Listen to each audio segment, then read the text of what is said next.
Bonjour à toutes et à tous, bienvenue sur la chaîne pour un tout nouvel épisode explosif de Plus belle la vie, encore plus belle. Aujourd'hui, nous allons plonger ensemble dans l'épisode 351. Diffusé le mardi 10 juin 2025 sur TF1, et croyez-moi, c'est un épisode à couper le souffle, entre révélations déchirantes, arrestations spectaculaires et retours inattendus. Dans ce nouvel épisode haletant, la traque de Pierre-Louis Barral atteint son point culminant. Tandis que la police mobilise ses dernières forces pour l'empêcher de fuir vers le Mexique. Une vérité choc éclate au sein de la villa familiale, Augustin accuse son propre père du meurtre d'Apolline. Et ce n'est pas tout. Alors qu'on la croyait morte, Apolline est retrouvée vivante mais dans un état critique, déclenchant une course contre la montre médicale pour la sauver. Pendant ce temps, Chloé lutte pour conserver ses droits parentaux face à un passé judiciaire qui refait surface, tandis qu'un nouveau danger rôde autour d'elle. Adrien, son ex-compagnon, revient tel un prédateur en embuscade. Ariane, quant à elle, retrouve enfin la liberté après des semaines d'angoisse, dans un moment de grâce et d'émotion pure. Et du côté de Gabriel, un trouble sentimental inattendu s'installe peu à peu autour d'un patient devenu bien plus. Accrochez-vous. L'intensité ne faiblit jamais à Marseille, et cet épisode 351 en est la preuve éclatante. Commissariat du Mistral, début de matinée. L'atmosphère est tendue comme une corde prête à rompre. Patrick Nebout tourne en rond dans son bureau, les traits tirés, l'oreille collée à son téléphone.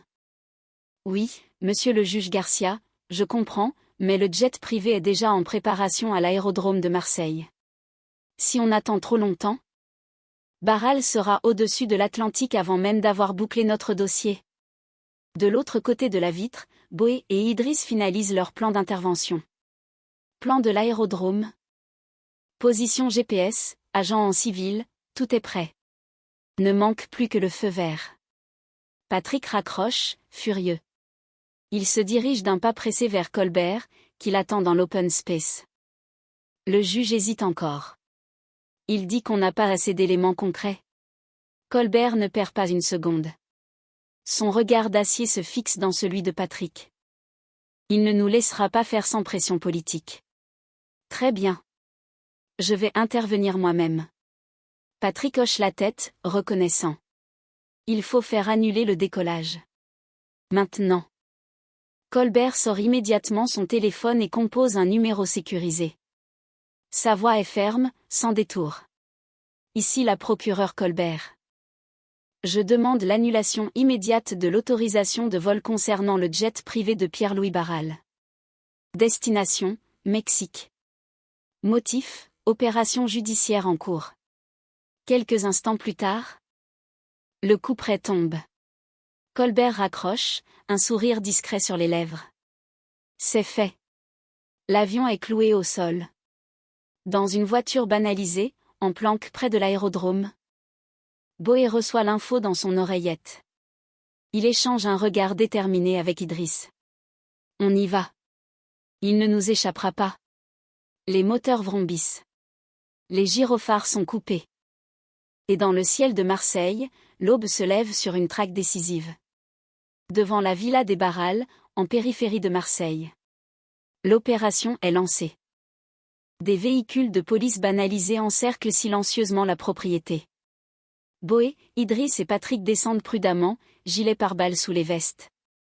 Ils font signe aux unités de se déployer. À l'intérieur, le temps semble figé. Augustin, blême, le regard vitreux, se tient face à son père. Ses mains tremblent, sa voix est cassée par l'émotion, mais déterminée. Tu disais que tu faisais tout ça pour moi, mais tu m'as volé la seule personne que j'aimais. Je l'aimais, papa. Tu comprends ça? Je l'aimais. Pierre-Louis Barral reste de marbre. Les traits figés, les mâchoires serrées. Augustin avance d'un pas.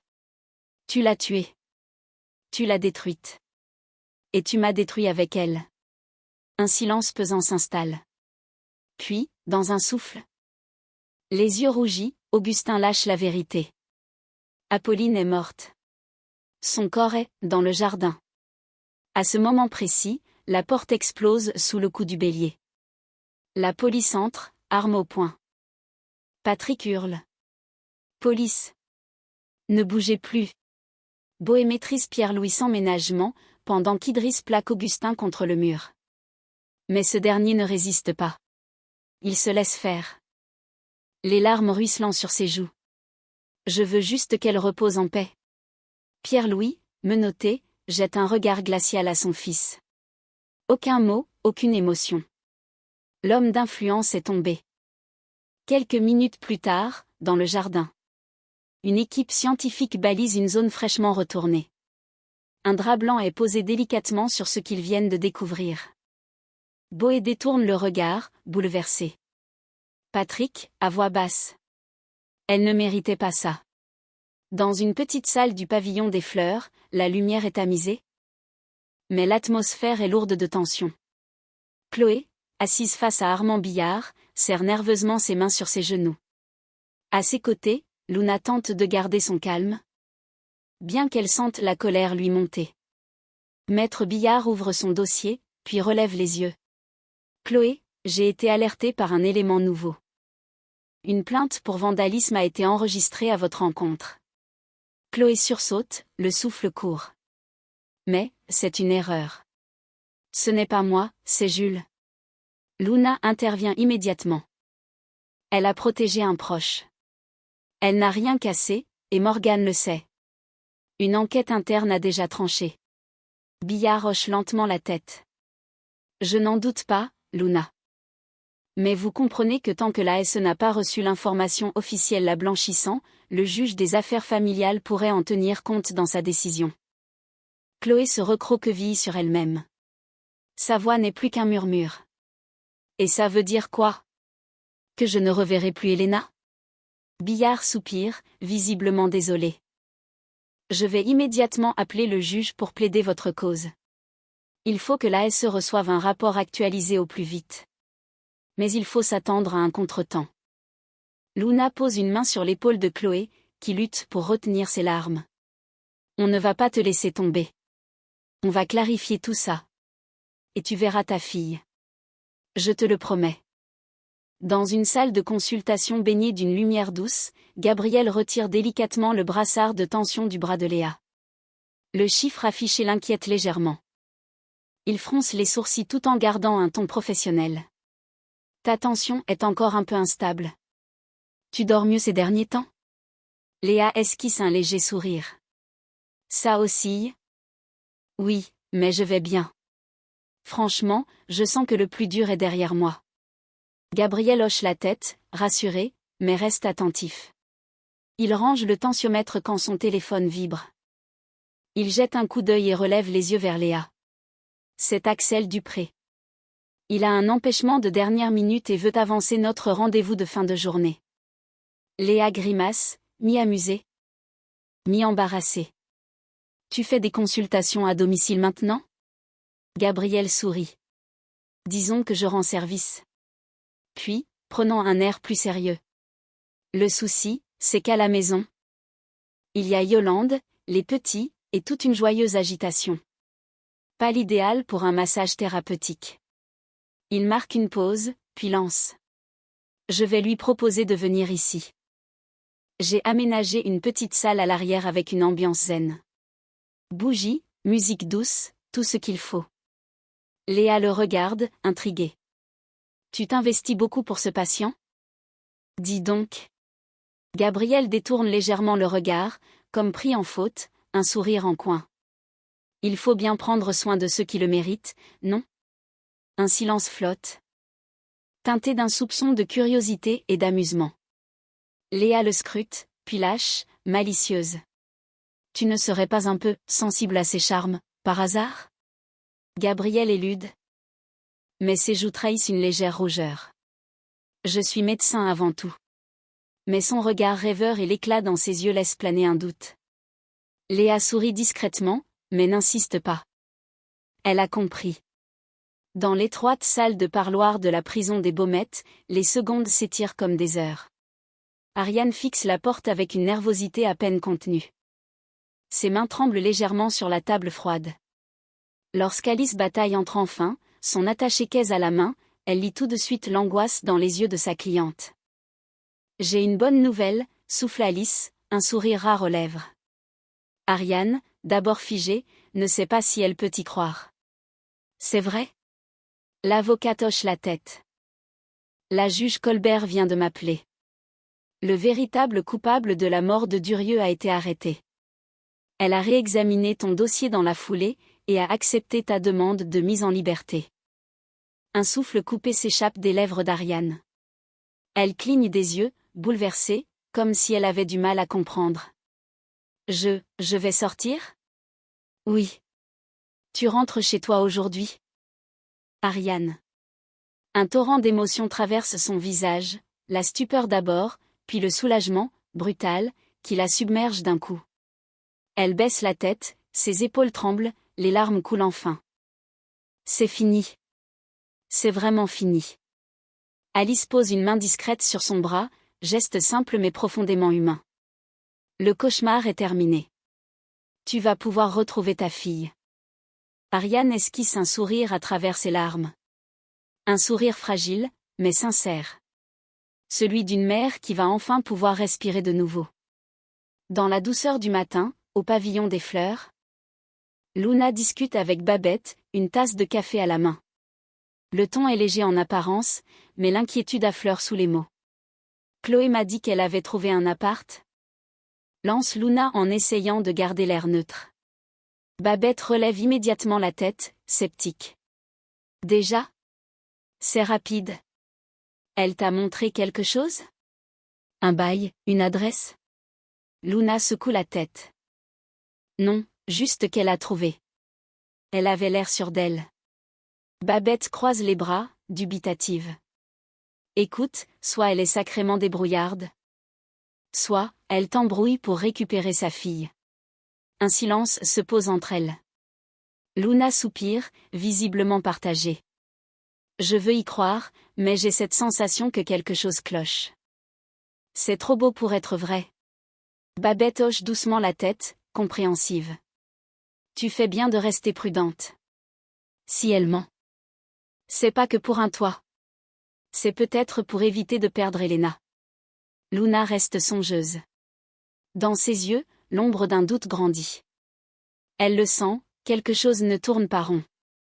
En fin d'après-midi, le soleil commence à décliner sur le pavillon des fleurs. Luna et Babette, en retrait près du jardin, observent Chloé par la baie vitrée du salon commun. Elle n'est pas seule. Un homme, grand, les traits durs, est assis face à elle. Sa posture est raide, tendue. Chloé semble mal à l'aise, elle esquisse des gestes nerveux, esquive le regard de son visiteur. Babette murmure, méfiante. Tu le connais, lui? Luna fronce les sourcils, son visage se ferme aussitôt. Non, mais je n'aime pas du tout son regard. L'intuition ne tarde pas à se transformer en certitude. Chloé jette sans cesse des coups d'œil à la porte, comme si elle avait peur d'être vue. L'homme, lui, parle bas, les mâchoires serrées. À un moment, il agrippe brièvement son poignet. C'en est trop pour Luna. Je vais voir qui c'est. Babette la retient. Attends. Si c'est vraiment son ex, tu crois pas qu'on ferait mieux de le suivre discrètement? Luna approuve. Quand l'homme finit par sortir du foyer, les deux amis se glissent à distance. Dans les ruelles adjacentes. Ils marchent vite, sans se retourner. Mais au détour d'un passage, Luna accélère le pas et l'interpelle, le souffle court. Et vous êtes qui, au juste? L'homme s'arrête, se retourne lentement, et son regard noir les transperce. Adrien. Le nom claque dans l'air comme une gifle. Adrien. L'ex de Chloé. Celui qu'elle a tant redouté. Babette blêmit. C'est vous. Vous êtes celui qui l'a harcelé? Qui l'a violenté? Adrien esquisse un sourire froid, presque amusé. Je suis juste venu lui dire bonjour. Mais si vous vous mêlez de ce qui ne vous regarde pas. Il s'approche, menaçant, le regard chargé de haine. Vous pourriez le regretter. Luna ne cède pas. Elle le fixe droit dans les yeux. Si vous touchez encore une fois à Chloé, ou à n'importe qui ici, on appelle la police. Adrien hausse les épaules, moqueur. Faites donc. Mais d'ici là, ouvrez l'œil. Il s'éloigne sans se retourner, laissant Luna et Babette glacées, les nerfs à vif. La tension est montée d'un cran. Un danger est à leur porte. Et il a un nom, Adrien. Dans le calme feutré du cabinet médical, Gabriel termine sa consultation avec Axel. Le ton est détendu, presque complice. Gabriel, en refermant son dossier, lui lance avec un sourire. « Je dois dire que tu m'as sauvé la mise. Je dors bien mieux depuis tes massages. » Axel acquiesce, un brin amusé, tandis qu'il remet sa veste. « Tant mieux, c'est fait pour ça. » Gabriel le regarde avec insistance, presque à demi-mot. « Alors, on se revoit quand ? J'aimerais éviter que mes douleurs ne reviennent. » Axel esquisse un sourire franc. Mais garde une certaine réserve. « Appelle-moi au prochain bobo. Je viendrai te réparer. » Un silence complice flotte un instant dans la pièce, entre légèreté et sous-entendu à peine voilé. Gabriel le regarde sortir avec un air songeur. L'urgence est totale. La tension est palpable dès que le SAMU, accompagné de Samuel et Morgane, franchit les grilles de la demeure des Barral. L'atmosphère est lourde, presque irrespirable. Dans le jardin, entre les haies soigneusement taillées et les dalles froides, Apolline est étendue au sol, inerte. Morgane s'agenouille aussitôt. Ses gestes précis trahissant néanmoins une profonde inquiétude. Pou faible, elle respire à peine. Samuel, le visage fermé, s'approche rapidement avec le matériel. Son regard croise celui de Morgane, ils comprennent instantanément la gravité de la situation. Elle fait une hémorragie interne. Il faut l'intuber, perfuser, et l'embarquer immédiatement. Apolline, inconsciente, a le visage pâle, livide. Sa main repose dans l'herbe, tremblante. Le temps est compté. Morgane ajuste l'oxygène pendant que Samuel fixe la perfusion. Son ton est ferme. Sans appel. Préviens l'hôpital. On arrive avec une patiente critique. Préparez le bloc.